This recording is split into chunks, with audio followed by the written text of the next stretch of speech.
My name is Steven Whitsitt. I'm a professional photographer, and I'm here today to talk about the 6 books that I have published. The amazing and wonderful thing about doing photography for a book is that I'm there to create a body of work, and the only thing that I'm really serving is my own joy in discovering the images that I want to create.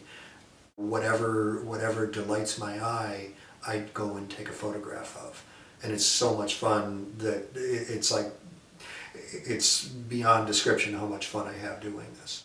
And the first one is called The Kitchen Guide. We wanted this book to be an idea generator, to give people who were considering having their kitchen done an idea of what is possible. What we've found since we've published this is that people really like it. It's a very useful tool. Actually, for kitchen designers, they have them in their showrooms. A lot of times what will happen is a customer will come in and they'll say, we don't even really know exactly what we want, we just want to redo our kitchen.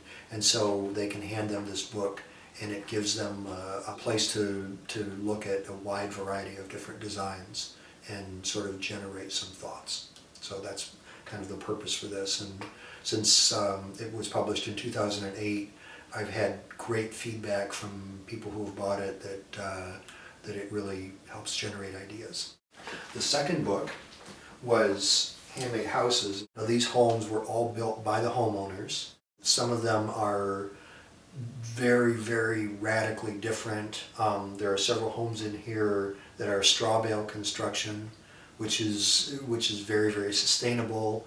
It was tremendous fun to do this project. We got to see just amazing, amazing homes all over the country. There are many of them that are built using salvaged materials and items. So while we were photographing the Handmade Houses book, the previous book, we had the opportunity to photograph the home of a man named Wharton Esherick.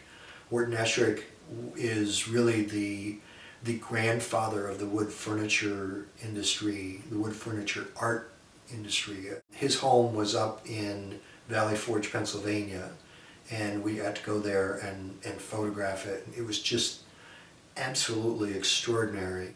Sam Malouf was a contemporary of Wharton Esherick, and he also was an amazing, extraordinary furniture maker. And George Nakashima, these 3 men are like the 3 pillars. They're definitely artists. Their work is so extraordinary. They all 3 have had their work displayed in the Smithsonian.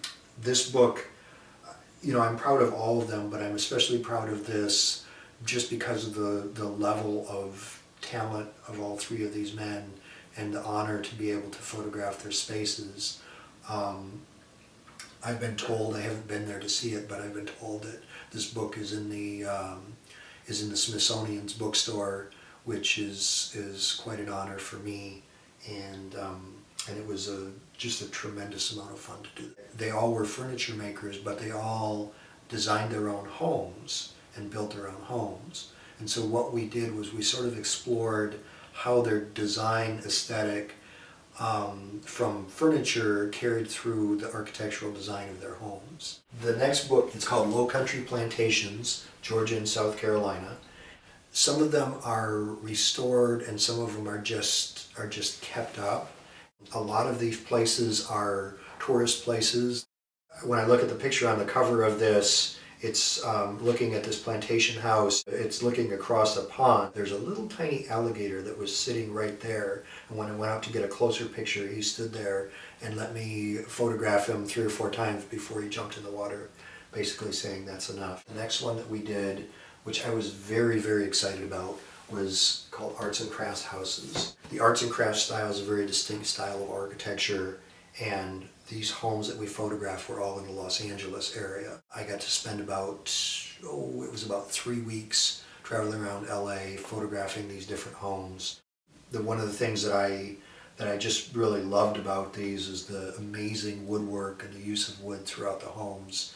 A lot of the houses incorporated stonework, but one of these, the home of Paul Casebeer, who's an artist in South Pasadena, his house, what he had done with stonework on his house was just extraordinary. So that was how the stone book came about. The president of the Stone Foundation is a guy named Tomas Lips, who lives in Santa Fe, New Mexico, and he kind of guided me and introduced me to stonemasons all over the country. There's an image in the back of this book of Tomas. As we were driving up to Taos, we noticed that somebody had built a little cairn of stones, just a little stack of stones along the side of the road. And as we were driving up, he said, "Steve, when we're coming back, we have to stop and see that." And so, sure enough, as we were driving back south towards Santa Fe, I saw it there, pulled over, and Tomas got out, and I just sort of watched him.